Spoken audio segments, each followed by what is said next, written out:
Shalom, salam sejahtera saudaraku yang dikasihi Tuhan. Kita bertemu lagi pada kesempatan ini kembali untuk mendengarkan firman Tuhan dari Alkitab. Tapi sebelum kita lanjut, mari kita berdoa.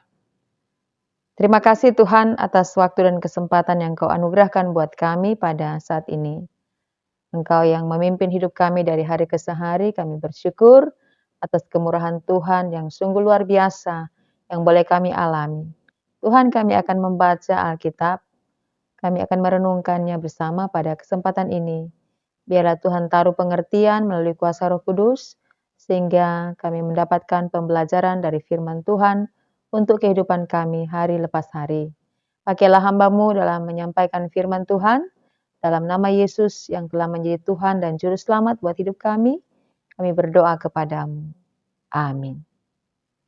Saudaraku yang kekasih dalam Tuhan, kita akan membaca Alkitab dari kitab Mazmur pasal 85 ayat 1 sampai ayat 14.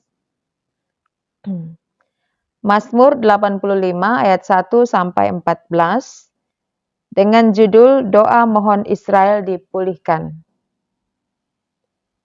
Untuk pemimpin biduan, Mazmur Bani Korah. Engkau telah berkenan kepada tanah-Mu ya Tuhan, telah memulihkan keadaan Yakub. Engkau telah mengampuni kesalahan umat-Mu, telah menutupi segala dosa mereka. Engkau telah menyurutkan segala gemas-Mu, telah meredakan murka-Mu yang menyala-nyala. Pulihkanlah kami ya Allah, penyelamat kami, dan tiadakanlah sakit hati-Mu kepada kami.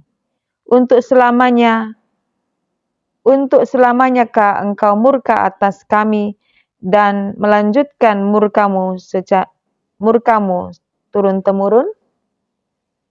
Apakah Engkau tidak mau menghidupkan kami kembali sehingga umat-Mu bersukacita karena Engkau? Perlihatkanlah kepada kami kasih setia-Mu ya Tuhan, dan berikanlah kepada kami keselamatan daripada-Mu. Aku mau mendengar apa yang hendak difirmankan Allah Tuhan. Bukankah Ia hendak berbicara tentang damai kepada umat-Nya dan kepada orang-orang yang dikasihi-Nya, supaya jangan mereka kembali kepada kebodohan? Sesungguhnya keselamatan daripada-Nya dekat pada orang-orang yang takut akan Dia, sehingga kemuliaan diam di negeri kita.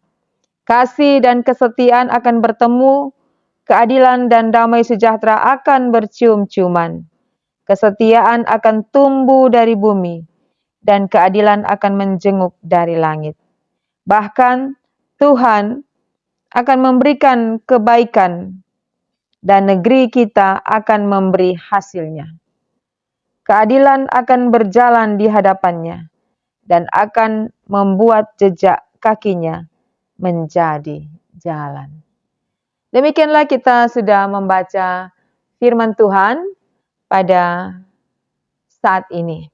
Saudara-saudara yang dikasihi Tuhan, tadi kita telah membaca dari kitab Mazmur 85 ayat 1 sampai dengan ayat 14. Dan tema untuk minggu ini adalah damai, bertemunya kasih, kesetiaan, dan keadilan.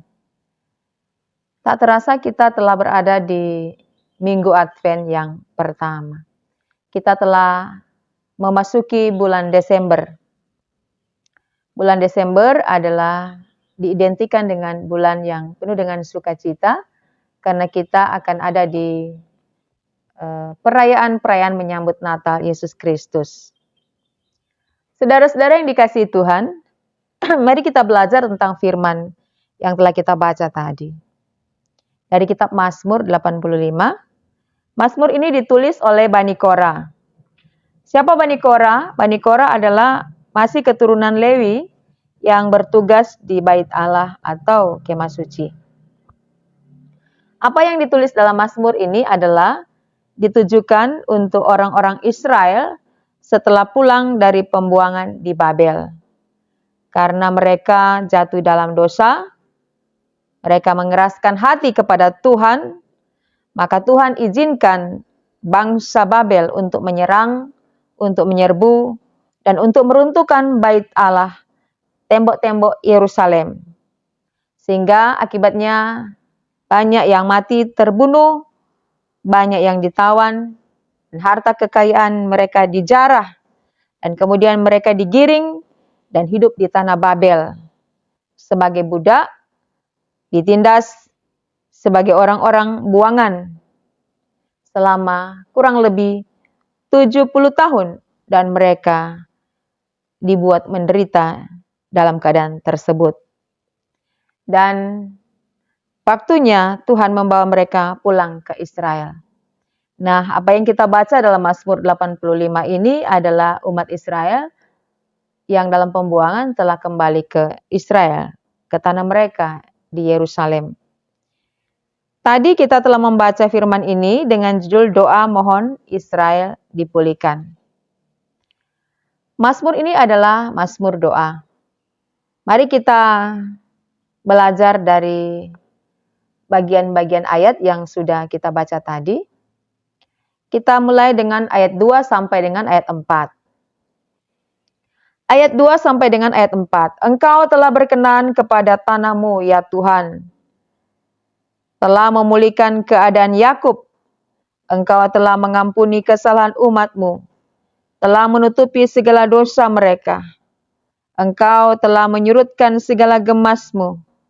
Telah meredakan murkamu yang menyala-nyala. Ayat 2 dan ayat 4 ini adalah ucapan syukur. Ucapan syukur dalam doa si pemazmur. Ucapan syukur yang ada ini adalah untuk mengingat apa yang telah Allah lakukan. Apa yang telah Allah lakukan bagi umat Israel adalah Allah membawa pulang umat yang ditawan di Babel kembali kepada tanah air mereka. Itu adalah inisiatif dari Allah setelah 70 tahun mereka di dalam penindasan di pembuangan di Babel.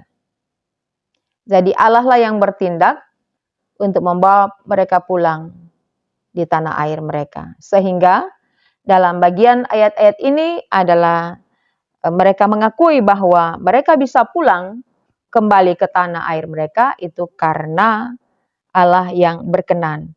Dari ayat 2 sampai ayat 4 kita melihat tindakan-tindakan Allah dengan kata-kata atau kalimat engkau telah. Ayat 2, ayat 3 Engkau telah berkenan kepada tanahmu, ya Tuhan. Engkau telah mengampuni, Engkau telah memulihkan, bahkan Engkau telah menyurutkan segala gemasmu dan meredakan murkamu yang menyala-nyala. Jadi di sini diingatkan lagi bahwa umat dibawa untuk mengingat apa yang telah Allah lakukan kepada umat yang dikasihinya. Artinya bahwa karena dosa membangkitkan amarah dari Allah dan relasi atau hubungan yang sebelumnya itu bagus, baik, telah rusak karena Allah sakit hati akibat dosa, pemberontakan, kesalahan daripada umat yang Ia kasihi. Lalu kita lanjut di ayat 5 sampai ayat 8. Ayat 5 sampai ayat 8. Ayat 5 sampai ayat 8 ini adalah permintaan dalam doa. Apa permintaan mereka? Permintaan untuk dipulihkan. Jadi setelah di bagian pertama, katakanlah demikian di ayat 2 sampai 4, untuk mengingat kasih Allah yang sangat besar, membawa mereka pulang kembali ke tanah air mereka. Bagian selanjutnya di ayat 5 sampai 8 adalah permohonan yang berisi permintaan supaya keadaan umat ini dipulihkan kembali. Dibawa seperti keadaan sedia kala. Mereka meminta supaya Tuhan memulihkan dari keadaan yang telah cemar, berdosa, rusak, kemudian dipulihkan menjadi seperti sebelum mereka dibuang ke Babel. Nah, apa yang perlu dipulihkan?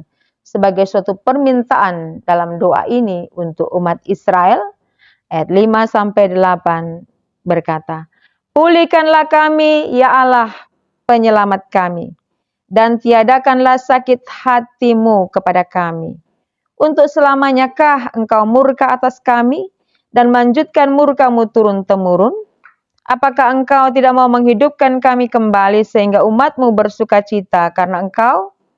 Perlihatkanlah kepada kami kasih setiamu ya Tuhan, dan berikanlah kepada kami keselamatan daripadamu. Poin pertama, mereka telah kembali dari pembuangan di Babel. Poin kedua, yaitu mereka meminta untuk pemulihan. Pemulihan di sini adalah pemulihan tentang keadaan.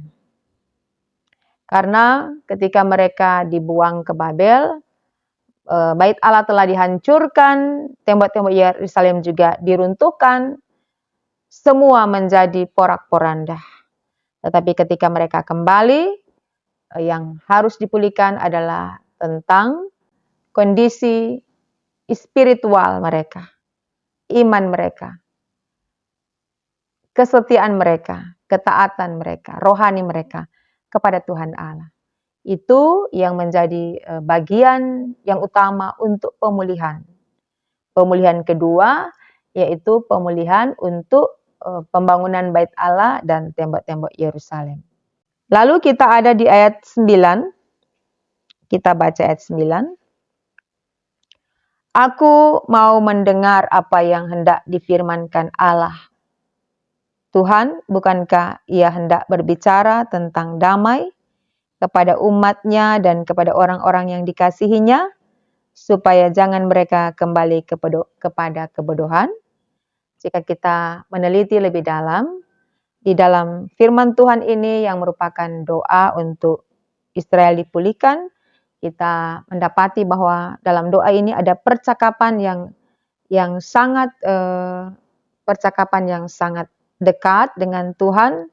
Doa memang adalah percakapan dengan Tuhan yang akrab. Dan di dalam ayat 9 ini ada suatu keinginan. Aku mau mendengar apa yang hendak difirmankan Allah. Berarti di dalamnya mereka mau membuka diri untuk kembali mendengarkan firman Tuhan, kehendak Tuhan, ketetapan Tuhan, bahwa di dalamnya ada pelajaran dari kehidupan yang sudah mereka alami selama 70 tahun. Pelajaran apa di sana? Artinya adalah ada penderitaan karena dosa. Ada penderitaan karena dosa.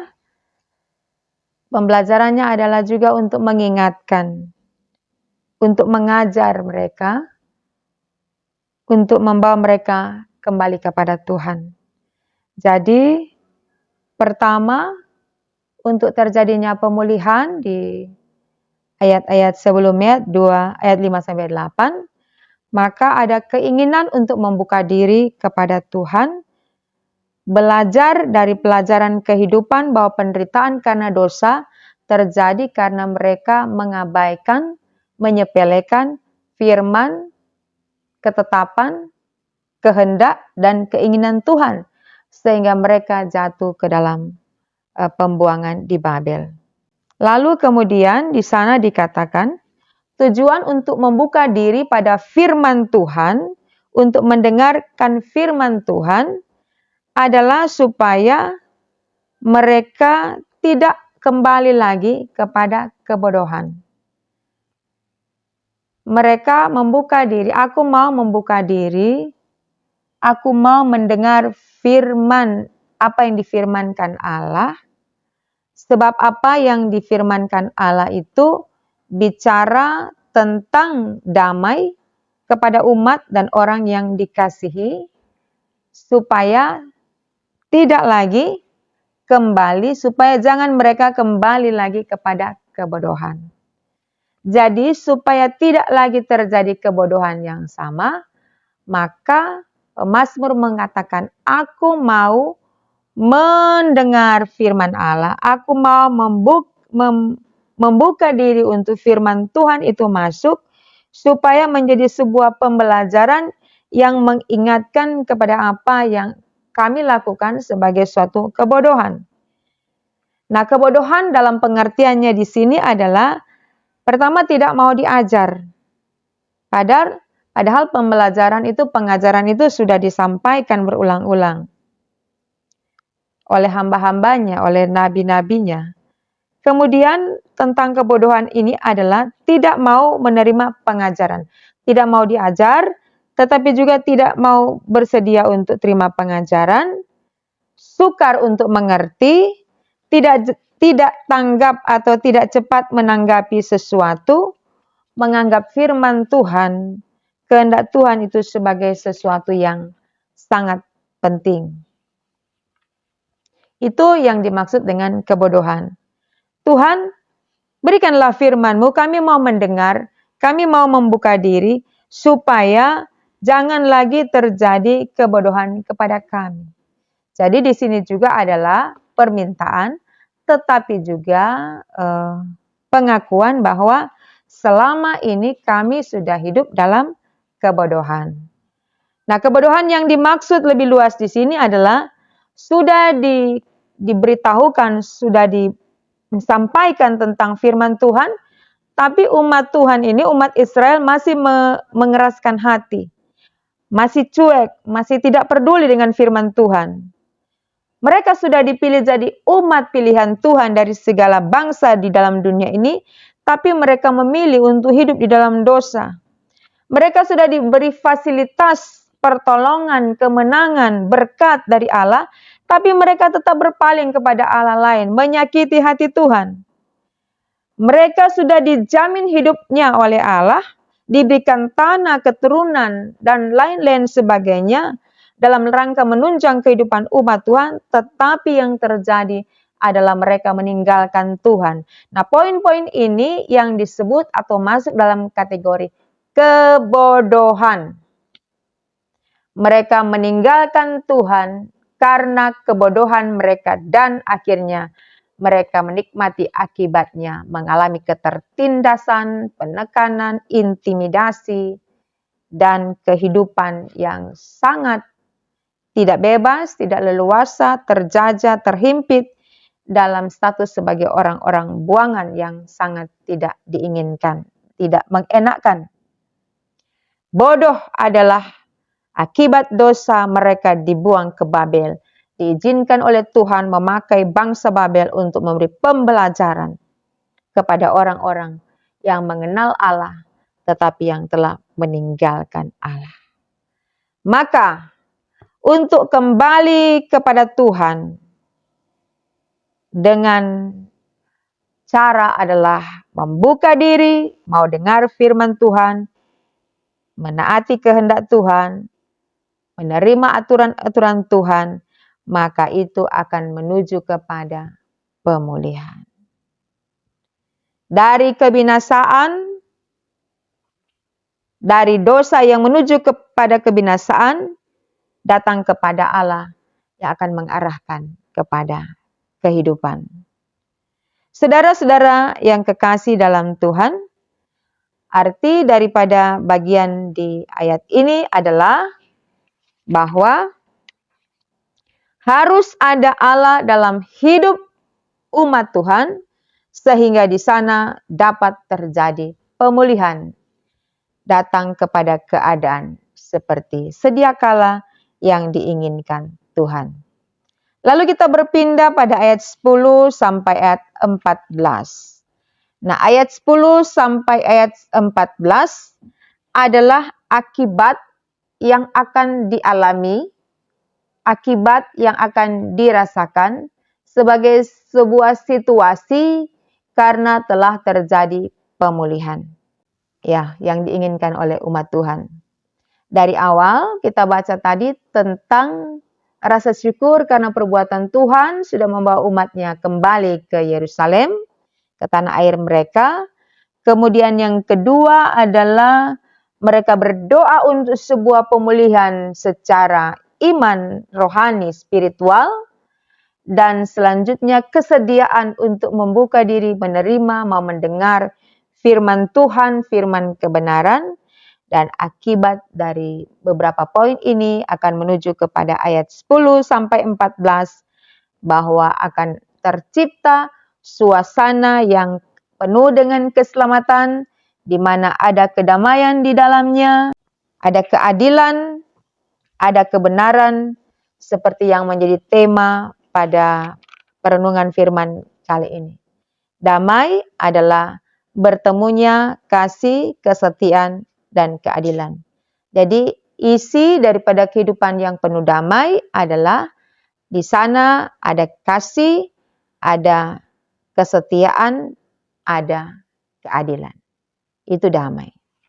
Nah, damai ini bukan sesuatu yang terjadi secara tiba-tiba, tapi ada prosesnya, ada keinginan dari umat Tuhan yang mau menikmati situasi dan kondisi kehidupan seperti demikian, harus ada pada perubahan kehidupan secara iman. Jika memutuskan untuk mendapatkan kedamaian, maka pemulihan yang utama tadi adalah rohani, spiritual, atau iman. Yang pertama-tama, itu yang utama, tentang pembangunan fisik, bait Allah yang telah hancur, porak-poranda, itu adalah poin berikutnya, bukan yang utama. Pemulihan di sini adalah tindakan untuk kembali kepada situasi atau keadaan sebelumnya. Jadi, umat Tuhan dalam doa ini harus ada dalam kerendahan hati. Untuk menikmati damai, keadilan, kebenaran. Damai ini bicara tentang tenang, menikmati hidup yang tenang, aman, tidak ada dalam ketakutan, ada dalam kenyamanan. Nah, kalau bicara tentang damai, tentu sebagai orang Kristen, kita juga bisa melanjutkan dengan damai sejahtera, yaitu keadaan harmoni, di mana antar sesama itu baik, bagus, hubungannya pulih, dan juga dengan Tuhan. Jadi Bapak Ibu Saudara yang dikasihi Tuhan, untuk menikmati kehidupan yang penuh dengan damai, di mana ada keadilan dan kasih yang terjadi, maka pertama adalah kita harus berdamai dengan Tuhan Allah. Sebab ketika ada dosa, maka di sana terjadi perseteruan dengan Allah. Kemudian berdamai dengan diri sendiri. Mengakui kelemahan-kelemahan diri sendiri, mengakui ketidakberdayaan dan bahwa kita perlu Tuhan, kita tidak bisa hidup tanpa campur tangan anugerah pertolongan dari Tuhan, kemudian juga berdamai dengan orang lain. Jika ada damai, maka di situ isinya adalah ada keadilan, ada kasih, ada kesetiaan. Nah, itulah hidup sesungguhnya yang diinginkan, direncanakan, dirancangkan Tuhan untuk terjadi kepada umat Israel yang Dia kasihi. Sebab dari awal Tuhan Allah tidak pernah merancangkan sebuah kejahatan atau sesuatu yang tidak baik bagi bangsa pilihan Tuhan. Tetapi pada kenyataannya mereka sering memberontak, menjauhkan diri dari Tuhan, menyembah ilah-ilah, meninggalkan Tuhan sehingga Tuhan murka. Dan pada poin ini mereka meminta supaya keadaan umat Israel dipulihkan dan supaya mereka menikmati keadaan sebelumnya. Bapak Ibu Saudara yang dikasihi Tuhan, kita sekarang telah berada di Minggu Advent yang pertama. Minggu Advent dalam bahasa Latin adalah kedatangan. Kedatangan di sini adalah kita merayakan dua hal, yaitu pertama, kelahiran Tuhan Yesus di Bethlehem, yang setiap bulan Desember kita peringati atau kita rayakan kelahirannya sebagai pekerjaan awal dari pekerjaan penyelamatan yang dikerjakan oleh Tuhan Yesus, di mana Allah menjelma menjadi manusia. Yang kedua adalah kedatangan kembali Tuhan Allah dalam Yesus Kristus, di akhir zaman. Bukan lagi sebagai bayi yang lahir di Bethlehem, tetapi kedatangannya sebagai hakim yang menghakimi dengan adil. Kita juga tahu bahwa dari firman Tuhan ini menjadi sesuatu pelajaran buat hidup kita bahwa baiklah kita mengisi hidup ini dengan tidak menjadi orang-orang yang bodoh. Orang-orang yang bodoh itu adalah tadi telah dijelaskan bahwa orang-orang yang telah mendapatkan keselamatan, mendapatkan jaminan hidup, mendapatkan fasilitas hidup, mendapatkan berkat Tuhan, menjadi anak-anak Allah, tetapi meninggalkan semua itu, mencari Allah lain, menyembah Allah lain, itu adalah orang-orang yang dapat disebut sebagai orang-orang yang bodoh atau yang ada dalam kebodohan. Dalam kita ada di minggu Advent dan minggu Advent yang pertama pada minggu ini, baiklah kita menyadari bahwa Tuhan telah datang menjumpai kita, bukan kita yang datang menjumpai Tuhan. Dan keselamatan yang terjadi bagi umat Israel dan juga bagi kita sekarang ini adalah upaya Tuhan untuk menyelamatkan kita. Itu adalah anugerah bukan karena pekerjaan, kemampuan, dan kekuatan kedahsyatan kita. Sebab kita adalah fana, lemah, dan terbatas. Dan Tuhan penuh kuasa, maka Dia yang menjumpai kita di dalam kedahsyatan kuasa-Nya, sehingga seharusnya kita peka terhadap dosa. Kemudian kita tahu mana itu dosa, mana itu kebenaran, mana itu kebaikan, mana itu kesetiaan. Harus ada kepekaan di dalam diri kita untuk mencermati hal-hal itu supaya kita tidak lagi disebut sebagai orang yang bodoh, yang meninggalkan Tuhan yang mengasihi kita. Yang berikutnya adalah membawa kita menikmati minggu-minggu Advent ini adalah kita terus mempertajam iman kita kepada Tuhan dengan mengasihi Allah. Sehingga ketika kita peka akan dosa, menjauhi larangan Tuhan, mengasihi Allah, maka akan membawa kita menikmati shalom, damai sejahtera. Dan di dalam shalom, damai sejahtera, kita akan melakukan keadilan, kita akan hidup dalam kebenaran, kita akan hidup dalam kesetiaan, itu isinya. Selanjutnya adalah ada tanggung jawab yang ada pada kita. Ada tanggung jawab dari orang-orang yang mengenal Allah untuk selalu melihat ke depan. Artinya, kita mengisi hidup ini dalam menantikan kedatangan Tuhan yang kedua. Harus ada tanggung jawab dari kita yang mengenal Allah untuk selalu berpikir ke depan, melihat ke depan, sehingga kita tidak menjadi orang-orang yang tertinggal secara rohani. Nah, apa yang harus kita lakukan adalah setelah kita mengalami pemulihan dari dosa-dosa kita, maka kita menghormati, mensyukuri pekerjaan Tuhan Allah dalam inkarnasinya Allah menjadi manusia.